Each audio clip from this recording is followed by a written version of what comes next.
Okay then.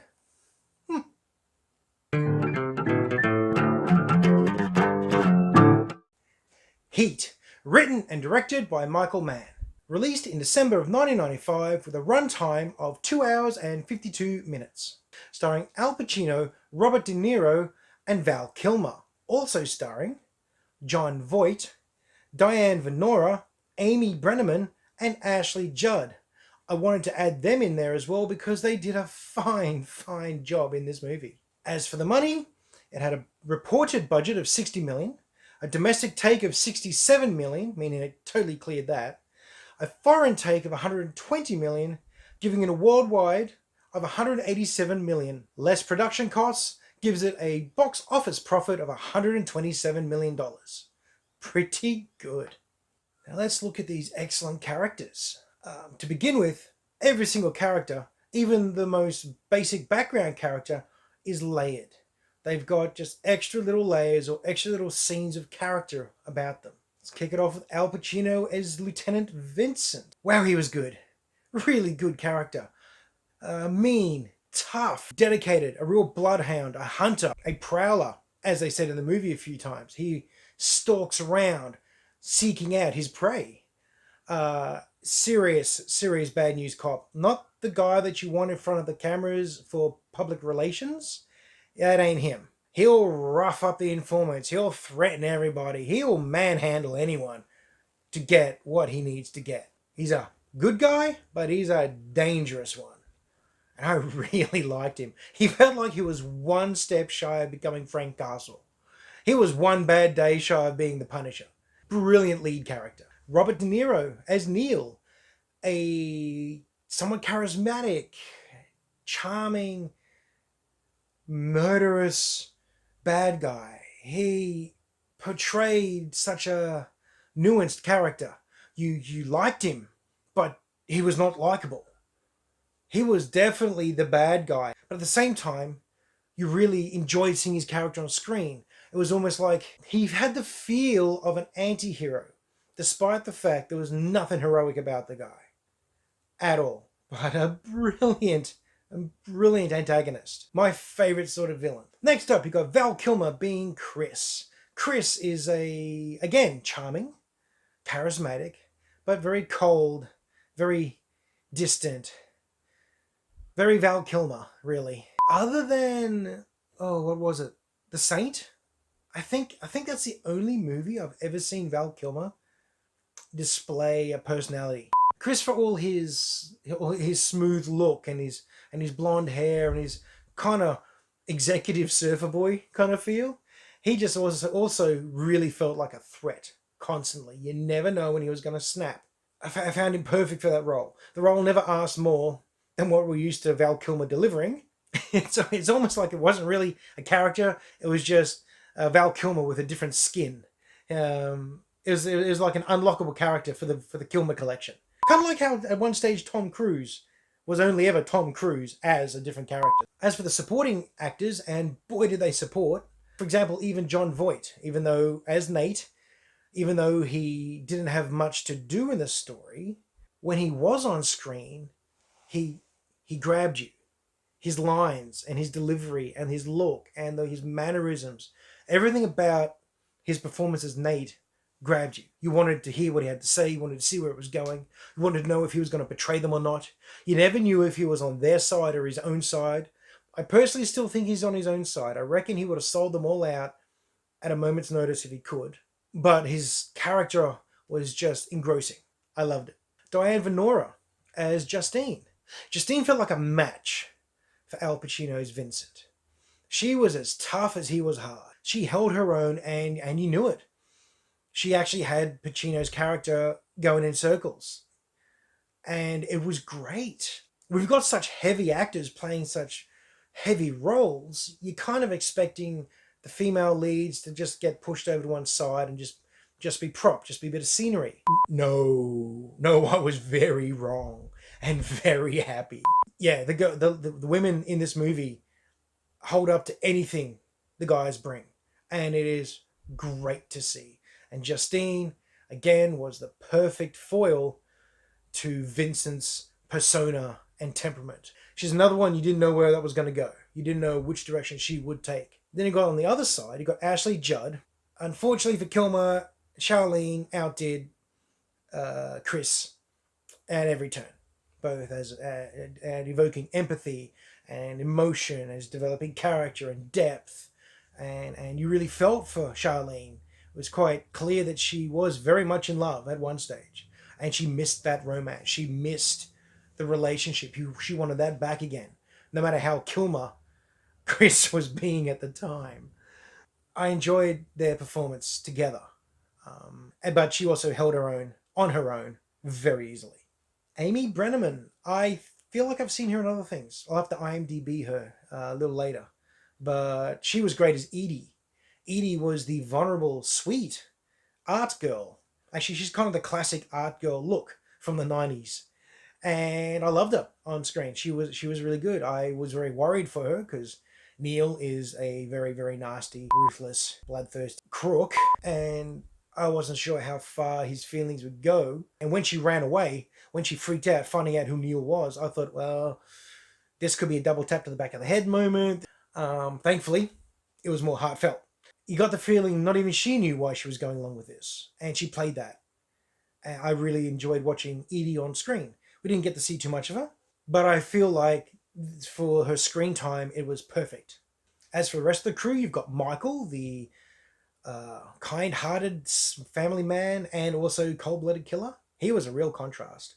I kind of knew he was going to die. He just had support actor casualty just stamped on his forehead. When it came for the scene for him to walk away or stay, I was kind of rooting for him to leave because I knew that he wasn't going to come out the other end. And then you got Trejo, literally playing Trejo. It's great to see him again. I love seeing Danny Trejo turn up in movies. Unfortunately, it's like seeing Sean Bean turn up in movies. You know his character's dead. It's just a matter of when, where, and how. But still, watching Trejo do his thing is always good value, and it was a pleasure to see him on the screen again. Oh yeah, Natalie Portman, just turning up. It was good to see her there once again. She always does a good job. As a child actor, she doesn't detract. Many child actors in the 90s were a bit of a disaster. She didn't have a lot to do in the movie, but what she did have to do, you really felt for. You bought into this tragic kid. Her story arc, it did make me tear up at the end. That really hit me. Then you got the other villains. I was going to say villains, but they're just other villains. Because Neil is the villain. Then you got Van Zant, the wannabe kingpin accountant who gets in over his head and hides in his room. Despite this, he manages still to be a threat, a scared little rabbit of a threat, but a threat nonetheless. Then you got Waingro, the man written into the movie so that you'd hate him. And they did a very good job because I hated his character. The way he was portrayed, the way he was written, and his dialogue and his actions. Didn't like him. I wasn't meant to. So a well done job. As for the rest of the cops, Bosco was the only one that really stuck in my mind. And I had a feeling he was going to die, like he did. Mainly because they made you like him. The others, let's see. There was Blondie that got shot in the shoulder. Then you had the really tough sergeant. Oh, Drucker? He was that other tough guy that you didn't really know where he stood. He could have been corrupt very easily. They played him as that fairly ambiguous good guy. But yeah, on the whole, these characters were layered. They had depth. You're interested. You're invested. Well acted, well presented, well written. So most definitely a 4 for the characters. Okay, story. Wow. It's your classic cops and robbers story, but with extra layers. In many ways, it felt like an extra long, highly detailed NCIS episode. Probably not a fair comparison, really, but NCIS being one of my favorite shows, it's a compliment. But yes, it's engrossing. It gets you from the very start.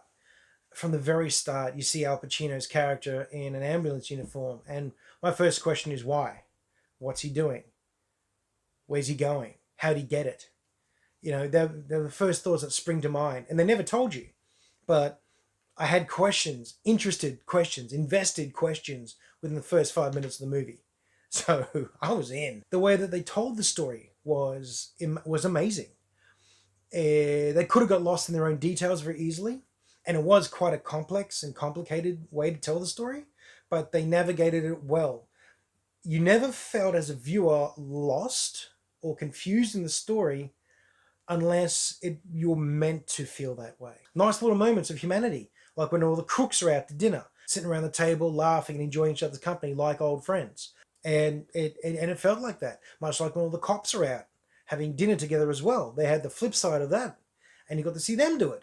That was a really nice way of having you get invested in the social and personal lives of these characters. Even if you don't see them very much, you've now been to dinner with them, which forges a connection. Other nice little clever moments when for example, when the cops realize they've been played and they're being surveilled by Neil and his team. That was very cleverly done. I really like that. And the little thing where the moment Van Zant realizes he's crossed the wrong person, he realizes that he has just put a target on his own forehead. The look on his face when it sinks in what he's done to himself was also very nice. And of course, the scene that everyone knows about, Vincent and Neil having coffee together, squaring off against each other, sounding each other out, generating a degree of respect, but at the same time reinforcing the fact that they will kill each other to do what they're going to do.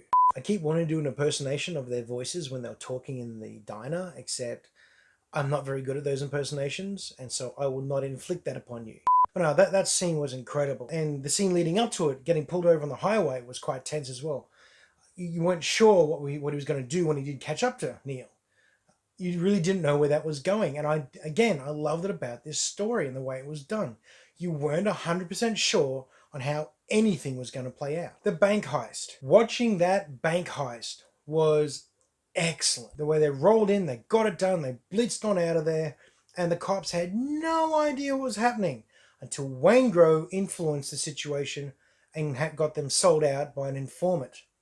That was quite clever. I did like the fact that Waingro didn't put himself directly in line or in the line of fire on that one. He did it through a proxy. Very clever. Still hate that character, but very clever. The next most iconic scene is when they're outside the bank, they get busted by the cops, they go from smiles to gunfight in under a second, and it's the most intense gun battle down the street I think I've seen in a very long time. So good, so well represented, so well done. It was exciting, it was intense. You had a feeling they might all get away, but you weren't sure, and then the problems started to roll on. But eventually, they escape. And then, much to my surprise, that wasn't the end of the movie. Normally, that's where the movie ends. Fade out, everyone escapes, a couple of lines of dialogue, credits roll. The story kept going, and you were still engrossed with what was going on. The hunt for them afterwards was just as much fun as the rest of the movie. Unexpected, and very excellent. Then you got the tragic suicide scene, or attempted suicide. That was a heartbreaker. I teared up at that. That really hit me hard. I really felt for all the characters involved. I could empathize, and I could see how everyone would be feeling in that sort of tragic moment. And yeah, that hit me. That worked. Neil going on the hunt for the last two people on his list. And then, of course, the finale in the airfield. Everything just wrapped up absolutely perfectly. As a result of all this, the story again gets a 4. It was just very good. Look and feel. Okay, so it felt so very cinema. Everything grabbed you, everything popped out and jumped at you and dragged you in, and you were engrossed in every shot of every scene. The audio was very well done. The lighting was excellent. The music, very 90s music, but still very effective music. You can have the cheesiest, most stereotypical music ever, but if it's in the right scene at the right time and done well, perfect. Very rarely did this feel like a movie set. There were a couple of shots where you could kind of tell it was inside, probably on a soundstage somewhere, but you didn't care. Apart from the usual movie pyrotechnics, I didn't see any special effects, or if they were, I couldn't tell. It did feel very 1995 though. It really did, with a lot of the tech and the style. It was very 90s. You could tell that straight off, but not in a bad way.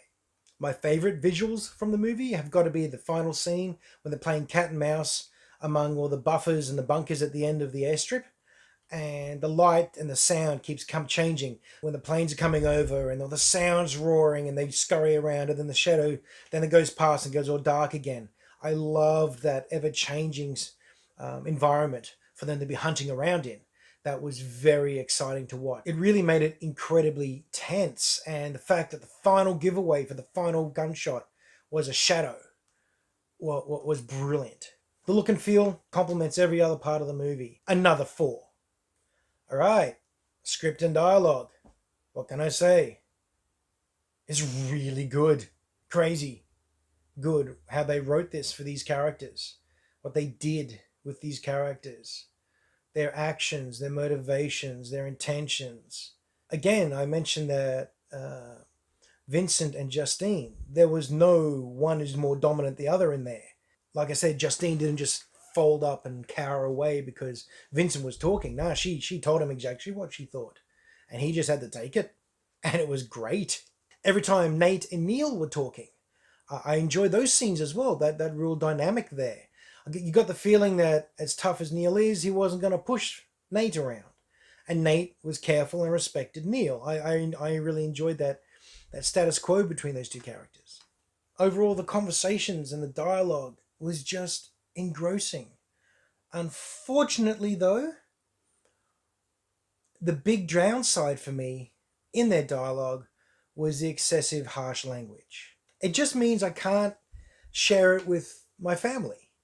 I like to be able to share these excellent movies with my wife and my nieces and things like, and people like that.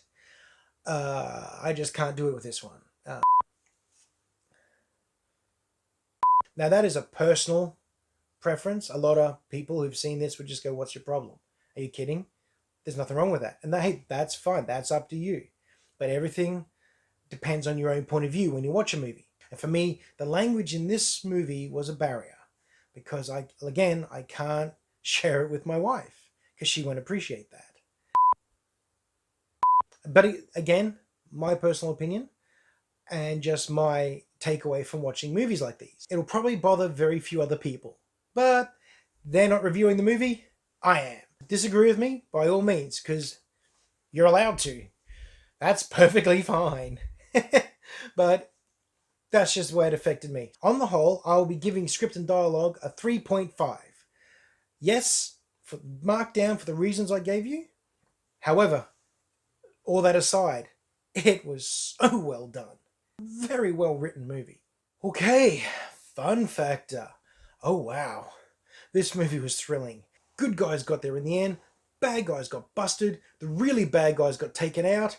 You felt sorry for the people you were meant to, and you felt excited in the moments you should. I got emotional when I was meant to. I got excited when I was meant to. I got mad when I was meant to. Waingro. It felt like a complete movie experience. There was no real point in this movie when I had a definite side I was cheering for. I was keen for whoever's on the screen at the time to be winning, apart from Waingro. Don't like him at all. The movie slowed down and took its time when it should, and where it was appropriate for the story. Fun factor, 4. Never bored, always engaged, keen to see more, delighted with how it wrapped up. So, overall, you add them all up, and this movie gets a 19.5. It's very good. I would absolutely recommend it carefully to certain groups of friends. Not all of them, and not all families. Selectively recommended. That's it for my review of Heat. Thank you very much for watching. Feel free to comment below and subscribe if you want to see more. And I hope you all have a very good week.